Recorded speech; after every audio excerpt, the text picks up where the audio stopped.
जय Hind. Welcome to News Line Namsai. आज की टॉपिक है, क्या हम नॉन ट्राइबल्स जो नामसाई में 1950 से रह रहे हैं, क्या हम भी इलीगल है? ये मेरे कमेंट सेक्शन में बहुत सारे कमेंट्स आए हैं और इसी बात को लेके आप लोगों के रिक्वेस्ट पर यह टॉपिक हमने आज की एपिसोड के लिए सेलेक्ट किया है।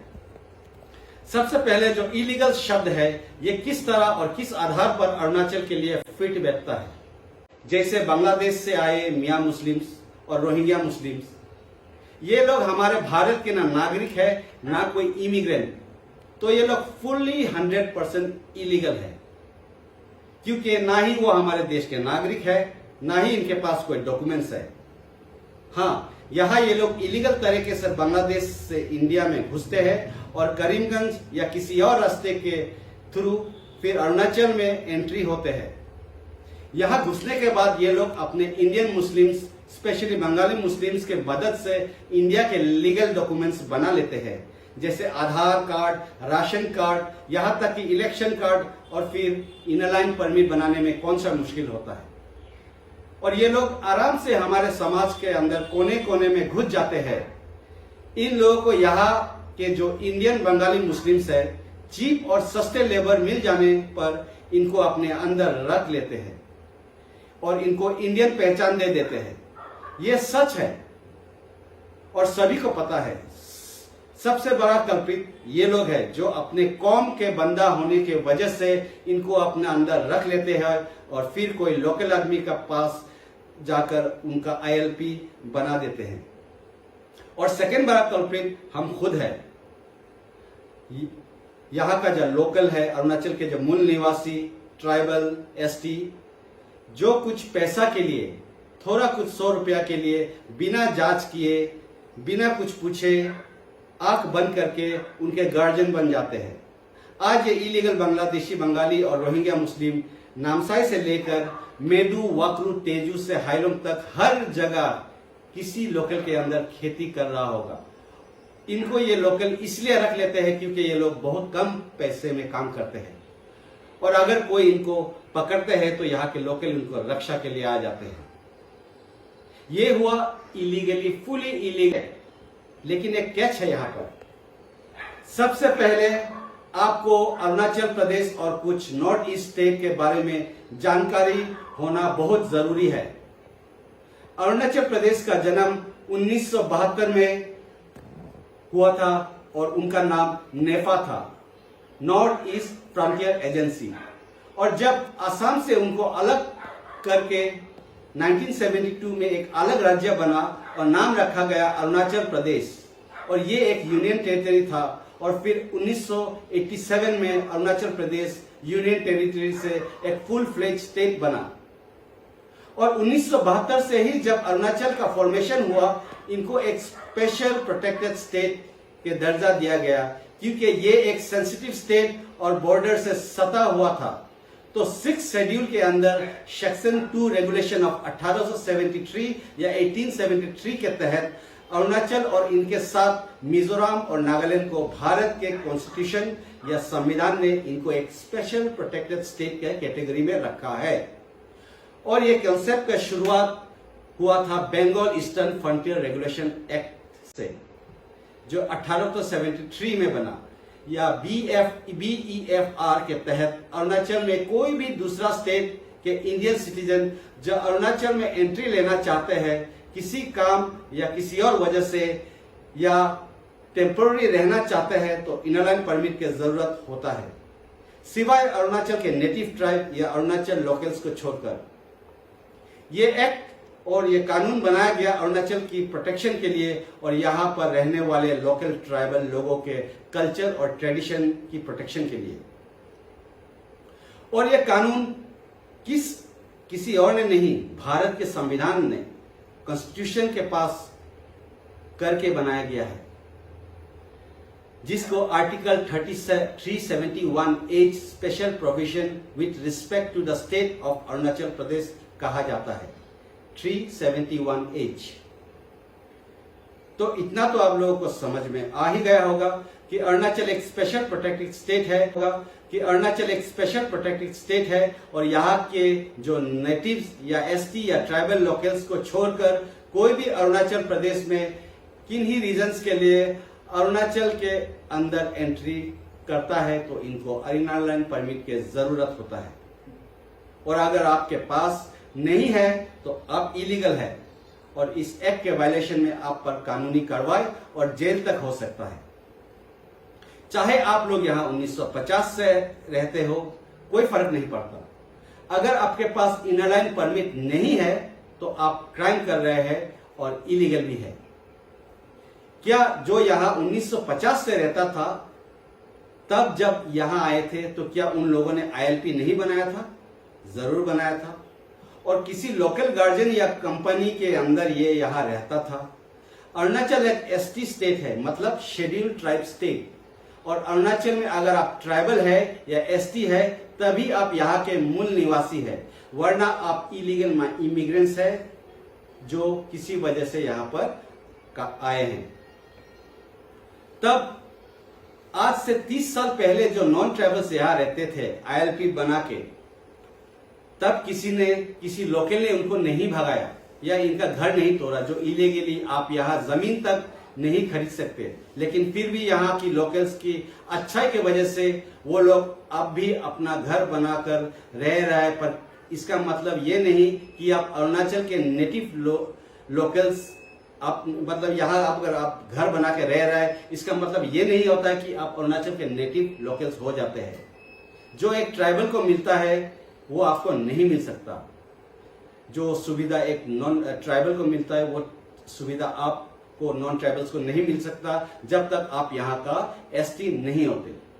जब आप यहाँ एंट्री किया था तो अपना आईएलपी में अपना परमानेंट एड्रेस जरूर दिया होगा कि कौन सा स्टेट से आप आए हैं और किस वजह से आप यहाँ आए हो, और आपका कोई ना कोई तो लोकल गार्जियन जरूर होगा। लेकिन धीरे धीरे समय गुजरता गया और लोग इस अरुणाचल और नामसाई अंजाव डिस्ट्रिक्ट को गारंटेड ले लिया था और ईगो में अपने आप को लोकल के बराबर के कैटेगरी में समझने लग गया। यही पर गलती कर दिया। आप नामसाई और अंजाव डिस्ट्रिक्ट को छोड़कर किसी और डिस्ट्रिक्ट में जमीन कब्जा करके अपना घर बना के देखिए, कभी संभव ही नहीं होगा। यह इसलिए हुआ क्योंकि पहले तो यहाँ के जो लोकल्स है वो लोग ज्यादातर बुद्धिस्ट है और इसके चलते पीसफुल कम्युनिटी होने के चलते नॉन ट्राइबल्स यहाँ जमीन कब्जा करने लग गया, इवन बेचने तक लगा है, जो सरासर इलीगल है और नॉन कॉन्स्टिट्यूशनल है और कॉन्स्टिट्यूशन के अगेंस्ट है। लेकिन कब तक? एक ना एक दिन तो ये दिन आना ही था या आएगा जब यहाँ के लोकल ऑर्गेनाइजेशन और अथॉरिटीज जब लगेगा कि पानी सर से ऊपर चला गया, तो अगर यहाँ की खामती सिंगफोक काउंसिल जैसे ऑथराइज बॉडी जो यहाँ जमीनों के मामला पर कॉन्स्टिट्यूशनल अधिकार रखते हैं, कल को अगर ये नोटिस इशू कर देते हैं कि आईएलपी के चेकिंग हो, इलीगल नॉन ट्राइबल्स जो बिना आईएलपी के यहाँ रह रहे हैं, चाहे 50 साल से हो या जमीन कब्जा कर रहा है, तब क्या करोगे? पूरा सिस्टम, गवर्नमेंट, एडमिनिस्ट्रेशन और एग्जीक्यूटिव आपको यहां से निकाल देंगे लीगल प्रोसेस से अगर वो चाहते हैं तो। लेकिन अभी तक नहीं किया क्योंकि आप लोगों पर पॉलिटिकल प्रोटेक्शन मिला हुआ था। अगर यहाँ की काउंसिल जो सबसे टॉप अथॉरिटी में आता है, अगर इन लोगों ने कोई स्टेप लिया या पॉलिटिकल अम्ब्रेला हट गया तो कोई नहीं आपका साथ देगा क्योंकि आप इलीगल है और कर रहे हैं आप इलीगल।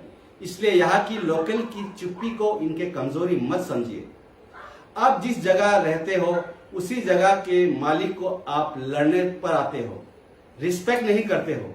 अगर किसी दिन कोई बड़ा फैसला ले लिया तो कानूनन पूरा सिस्टम आप जो इलीगल है यहाँ पे आपका घर जो आपने कब्जा करके बनाया है सब चला जाएगा। इसलिए मैं यहाँ की जो नॉन ट्राइबल्स भाई बहन है जो सालों से यहाँ रह रहे हैं बिना आईएलपी के, अब दुनिया चेंज हो रहा है, लोग अवेयर हो रहे हैं और हर कोई अपना घर को दूसरे घुसपैठिया या बाहरी इलीगल लोगों से बचाने चाहते हैं। अगर ऐसा ही चलता रहा तो जल्द ही ये दिन आएगा और हम नहीं चाहते ऐसा हो। सबको मिलकर रहना चाहिए। और आप भी लीगल वे में रहिए, लोकल की इज्जत कीजिए, तभी मिल के कोई सॉल्यूशन की आंसर निकलेगा। नहीं तो इलीगल कौन है सबको पता है। आज की जमाना फास्ट है, बहुत फास्ट की जमाना है, सभी पढ़ा लिखा है। इसलिए मेरे नॉन ट्राइबल्स भाई और बहनों, अगर आप अपने आप को भारतीय नागरिक कहते हो और भारत की संविधान और कानून की रिस्पेक्ट करते हो तो जल्द से जल्द ऑफिस जाके अपना ILP बना लीजिए, क्योंकि अगर आपके पास ILP नहीं है तो आप इलीगल है और आप सबको बैकफुट पर रहना होगा, ना कुछ कर पाएंगे ना कुछ अच्छा फ्यूचर बना पाओगे। बहुत लोगों ने ये भी कमेंट में लिखा है कि वो यहाँ पढ़ा हुआ है, यही से स्कूल पढ़ के बड़ा हुआ है, आधार कार्ड इलेक्शन कार्ड यही का है, और अगर कोई आर्मी में ज्वाइन करना चाहता है तो डोमिसाइल सर्टिफिकेट या TRC की जरूरत पड़ता है, कौन देगा? ये एक बहुत सेंसिटिव मुद्दा है। पहले आप लोग भारत के संविधान की इज्जत करना सीखो, यहाँ की लोकल ट्राइबल्स के रिस्पेक्ट करना सीखो, अपना ILP बना के लीगल वे में अरुणाचल या नामसाई या किसी भी डिस्ट्रिक्ट में रहिए। जब आप लीगली ILP लेके रहेंगे तभी इलीगल रिफ्यूजी और घुसपैठिया की पहचान होगा। फिर यहाँ की लोकल बॉडीज के साथ मिलकर चर्चा या बात करना चाहिए TRC या डोमिसाइल के मामले में, तभी कुछ ना कुछ सॉल्यूशन जरूर निकल आएगा और इस इशू पर हम एक एपिसोड जरूर करेंगे। फिलहाल आप लोग एक भारतीय होने पर अपना जिम्मेदारी निभाइए, संविधान और कानून के तहत अपना ILP बना लीजिए और रिस्पेक्टफुली यहाँ रहिए। CAA के टाइम जब एक समुदाय के लोग ने इलीगल वे में कहा था कि कागज नहीं दिखाएंगे, क्या आप लोग भी वही करना चाहते हो? नहीं मेरे दोस्तों, अपना भारतीय होने का फर्ज निभाइए और जिम्मेदारी के साथ अपना ILP हो या और कोई लीगल डॉक्यूमेंट्स बना लीजिए। इसके बाद आगे की स्टेप के लिए मिल के बात होगा, क्योंकि TRC हो या डोमिसाइल जैसा चीज यहाँ की लोकल की कॉन्सर्न से ही होगा। आप पहले अपने आप को लीगल बनाइए और इस नामसाई, अंजाव और अरुणाचल को डेवलपमेंट के पहिया को मिल के आगे बढ़ाइए। तब तक के लिए जय हिंद, वंदे मातरम।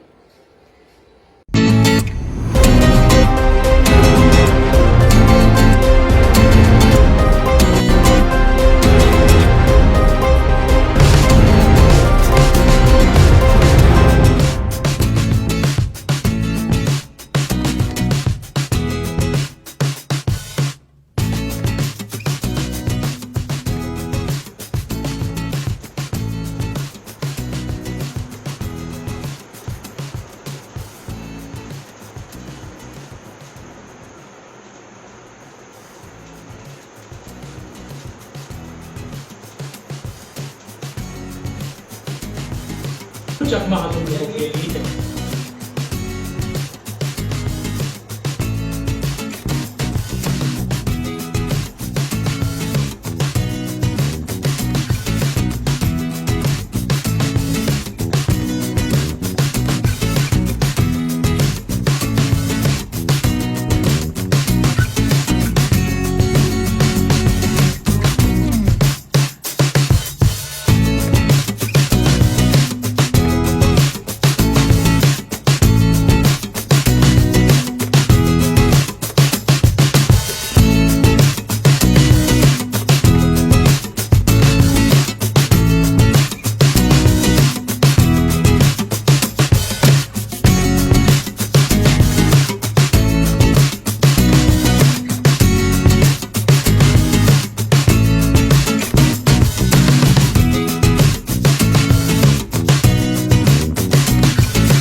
चकमा आदम लोगों के लिए ILP लागू नहीं होता। चकमा और आदम लोगों को ILP क्यों नहीं चाहिए? इसका सीधा सीधा जवाब ये है कि चकमा और हाजन लोग अरुणाचल के निवासी हैं, यानी कि they are permanent resident of Arunachal. इस विषय में आप सुने 2010 में गुवाहाटी हाईकोर्ट में एक पीआई फाइल कर और वो केस आपको 2013 में पूरी तरह से हट गया।